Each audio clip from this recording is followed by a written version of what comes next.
Hello, Vista Voyagers, and welcome back to another day of Read Aloud. Today is Monday, April 13th, 2020, and I'm really excited because today we get to start a new book. Some of you might remember this book from reading comprehension with your teachers when we were back in our classrooms, but if you forgot about it or you were not there to read it, I'm very excited because it's one of my favorites. Because we had Spirit Week last week, I wanted to spice it up a little bit this week. So how are you going to do that? Well, my sister has a cat.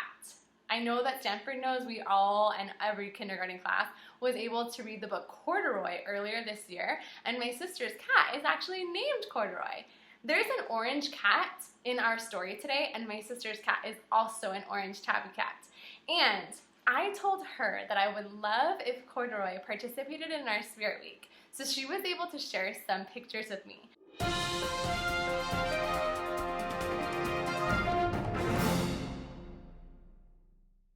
I hope that Corduroy makes you laugh and gives you a story to tell your friends and family. And I'm just excited to jump into a fresh week. Let's get started. Today we will be reading the fiction story, Annie and the Wild Animals. We know that fiction is, what is fiction? Put your fingers up to your brain. What is fiction? I know we learned that fiction definition at the beginning of the year.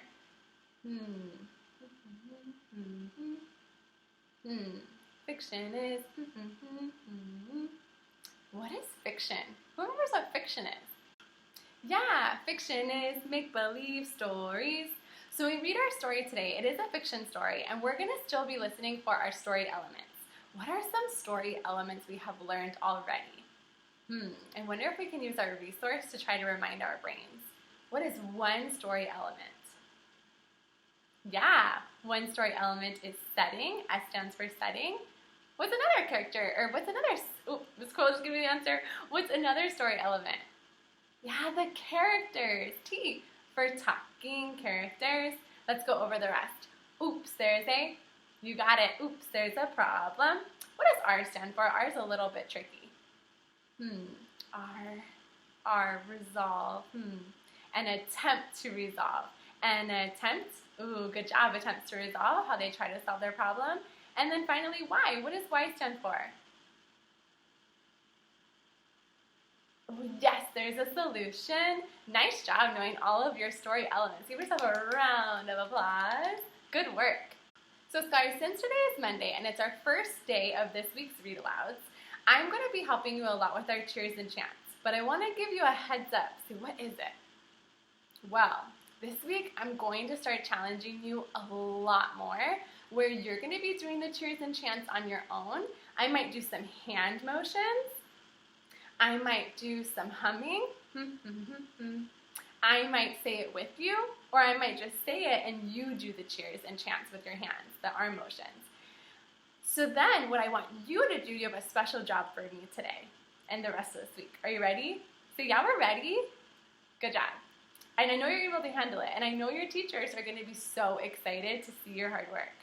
I challenge you to maybe have your parents record you doing a cheer and chant, like setting, and send it off to your teacher. I'm sure they would be so excited, scholars, to see and hear you doing the cheers and chants that you practiced with them all the time when we were in the classroom. Do you think you could do that? Say, yeah, huh? Nice work. So remember, since today is Monday, I'm going to help you a lot. So let's put on those thinking caps and show some hard work. Show me those muscles. Muscle man cheer, get ready, go. And let's crush these cheers together. So tomorrow and the rest of this week, you can show me all on your own how you know your cheers and chants. Let's jump on in. Can I see a big jump? I heard some of our jumps were a little bit small last time. Can we try a big jump? Ready? Go! All right. Setting, get ready, go. Setting is where and when the story takes place. T stands for characters, good job. Characters are, get ready, go. Characters are the people, animals, or things acting in the story. Good job. SNT, get ready, go. SNT, take place in the beginning. Good, we're mixing it up a little bit today. O stands for oops, there's a problem. Problem is, get ready, go. Problem is something that the character wants or needs, but they cannot have. R stands for an attempt to resolve. An attempt, get ready, go. An attempt is when you try something but it doesn't work. O and R, get ready, go. O and R take place in the middle. Oh, we're almost there. Say, oh yeah. Next one, Y stands for yes, there's a solution. There's a what? Solution, good. Solution is, get ready, go. Solution is how the problem is solved. Nice work. We got all the way through S, T, or Y, all of our story elements, but I know we also had some other words that we were learning.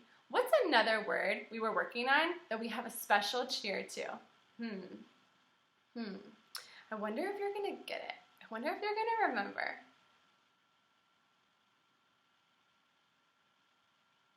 Yeah, character mental state. Character mental state, get ready, go. Character mental state is what the character's thinking and feeling. We point out to our brains for what they're thinking inside their heads and over our heart for what they're feeling. Good work. Let's remind our brains where S and T happen, where O and R happen, and finally where Y happens. Let's remind our brains, starting with S and T, get ready, go. S and T take place in the beginning. O and R take place in the middle. Y takes place at the end. Good, at the end, nice job. Remember, scholars, that once we have all of our story elements, it's going to help us to retell the story. So we can tell it all to a friend like they've never read the book, and we're going to tell them all about it. Retells are super important, and they even show up on our step test as we get into step levels 7 and 8 and 9 and 10. On step level 8, you're going to have to give a retell of the story in order to pass your step test. But that's why we're working on it now, so we can grow our brains and we can be ready to pass those tests. So once we have all of our story elements, we can retell. We can? Yeah. Readers, get ready, go. Readers, retell a story. Tell it again and again. Tell the events in order, beginning, middle, end. Let's do that one more time. Say one more time. Nice job. Say, I could do it better. Good job. We can be louder. Say, I could do it better. Nice work. Readers, get ready, go. Readers, retell a story. Tell it again and again. Tell the events in order, beginning, middle, end. So we know that good readers always start their focus for what they're reading. So our focus today is to focus on our story elements, but mainly on S and T. We're going to read the beginning of our story, and we're going to be listening for the setting and the talking characters. For the setting, should I just include when? No? Are you sure? Yeah, I have to include where as well. I know where is a place, and I know when is a time. Tell me our times. Get ready, go. In the Miss Coil got tricked. Let's try it again. In the morning, afternoon, or night. Good. And time, scholars, can also be a time of year. So we know when it's really cold and it's snowy outside, it must be in the winter time. And I know when the sun is up and it's so bright and it's hot and I'm sweating. What season is that? Is that still winter? Oh no, you're right. That's summer. So time can also be a season. Are you ready to get started? Oh yeah, right. Don't forget, we're also talking about and thinking about our talking characters. Are characters just things? No, they're the people, animals, or things. So let's make sure we don't miss the setting, where and when, and we don't miss those talking characters. Let's begin our book. Guys, as we're reading our story today, I cannot wait to see who is looking for text evidence as they're following along with me in the book, because if we think we have an answer for setting, we also want to cite exact evidence in the text using the page number and the words that told us that was the correct answer. So as we're reading, we're making sure that as a good reader, we're paying attention to what supports our answers. It had been snowing for days. Winter was lasting too long. What do you think? Do we have any clues yet for either the setting or the talking characters? Give me a thumbs up, yes. Give me a thumbs down, no. I'm going to do what good readers do, and I'm going to go back and, yes, I'm going to go back and reread. It had been snowing for days. Winter was lasting too long. What do you think? Do we have some evidence for the talking characters? No, no talking character evidence. What about the setting? Yes, we have some evidence for the setting. What What in the text helps us with the setting? Where or the when? Do we have evidence for a place, where, or a time, when? Oh, I know it's snowing. Oh, it says winter was lasting too long. I'm going to underline that. Winter. That tells me it's during the winter time. And I also know because in the text on page 1, good readers always include page numbers. In the text on page 1, it says it had been snowing for days. Snowing also supports that it is in the winter time. Let's keep reading. Something was wrong with Annie's cat. Taffy had stopped playing. She ate more than usual. She slept all day long. Annie found her curled up in strange places. One morning, Annie could not find Taffy anywhere. What do you think we have some evidence for now? Remember, our focus today was on what? Yes, the setting and the talking characters. We talked about the setting a little bit. We said it was during the winter. But I know setting is also where. Do we have a place yet? Yeah, where is our place? Annie's house. You're right. Give yourself a pat on the back. Kiss your brain. Say, I'm so smart. I'm so smart. Good job. Okay, so I have my setting. What else are we thinking about today? Oh, the talking characters. You're right. The talking characters. Characters are the people, animals, or things acting in the story. Who have we already met? Right, Annie and Taffy. Good job. Annie could not find Taffy anywhere. She looked and looked, but Taffy was gone. Annie was very lonely. Awesome job following along in the text with me. We're going to jump back in the story really quickly so we can find some evidence for our talking characters. We already pulled some really good evidence for our setting, and so we'll put that on the chart soon.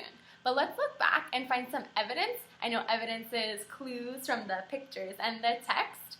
Let's look back and find our evidence for our talking characters. I know we read the beginning of the story, so I'm looking for my S&T evidence, specifically the character evidence.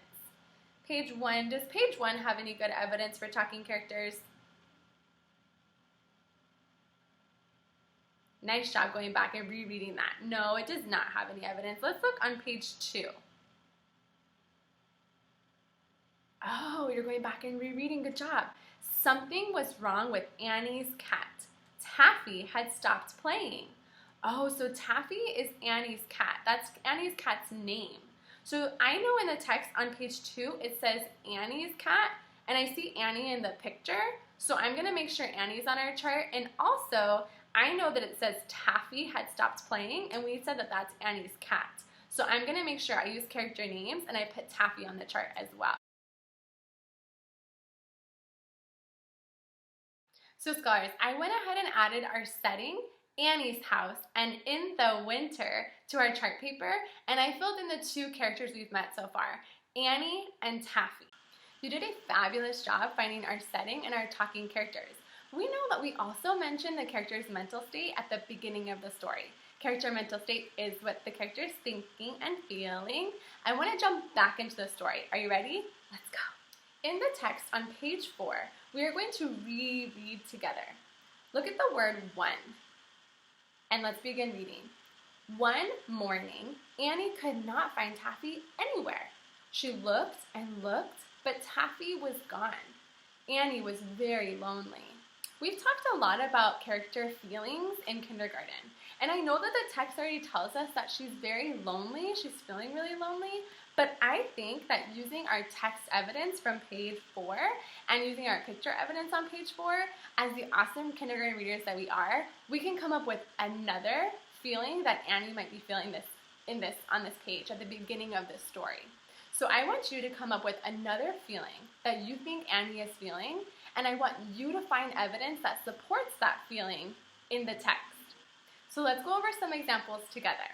So if someone is smiling so big, let me see your biggest smile. Oh my goodness, so cool.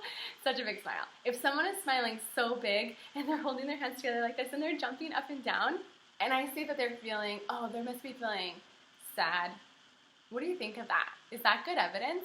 I know they're sad because they have a huge smile on their face and they're jumping up and down. Does that make sense? Say, no way. No way. If someone is smiling so big and they're jumping up and down like this, I know they're feeling so excited. I know because of their actions. That's showing me how they feel. I know they have a big smile and they're jumping up and down out of excitement. So that tells me they're feeling excited. So make sure that the feeling that you pick, you can find some really good text evidence to support your answer. So remember my question for you today. Are you ready? My question for you today is, how is Annie feeling at the beginning of the story? I want you to try and restate your answer with, and at the beginning of the story, Annie is feeling, let's do that one more time. At the beginning of the story, Annie is feeling, Remember, we already know the text told us she's feeling lonely, but I know you're such awesome readers and you have so many different feelings you've been learning about, and I want to know what feeling you can come up with that is supported in the text. You're going to give me your restate, you're going to give me your answer, and you're going to say, I know because. You're going to say, good. When you give me your text evidence, I want you to try to include the page number, and if you need to look back, the page numbers are written all on every single page so you know what page to look at and what page to cite as your evidence. And I want you to tell me, I know because on page, and exactly what words helped you figure out your feeling. I cannot wait to hear about the feelings that you were able to come up with, and even more than that, all the evidence that you were able to find in the text. We know that good readers always cite their evidence from the text so they can prove that their answers are right and they can be confident in their answers. So get excited, go back into the story, and answer that question for me. How does Annie feel at the beginning of the story? I cannot wait to see your hard work. So guys, today we read the beginning of Annie and the Wild Animals. We focused on setting and talking characters, and we were able to figure out those two elements from our story today. We learned that the setting takes place at Annie's house, and it happens in the winter time. We also found out that Annie is probably going to be our main character, but we'll find out as we continue to read. And Taffy, who's Taffy? Yes, her cat. And what's going on with Taffy? Yes, Taffy is acting a little bit strange, a little bit different. She's not really wanting to play anymore. She's eating a lot. She's sleeping a lot more. And all of a sudden, she goes missing. And we know that Annie is feeling really lonely. Tomorrow, we will continue with our story, and we're going to figure out O and R. Remember, we always go from the beginning, middle to the end. So get ready to help me with O and R tomorrow, and I cannot wait to continue to jump into the story and finish the story strong.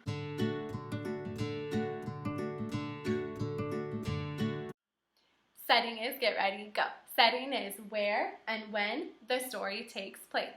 Characters are get ready, go. Characters are the people, animals, or things acting in the story.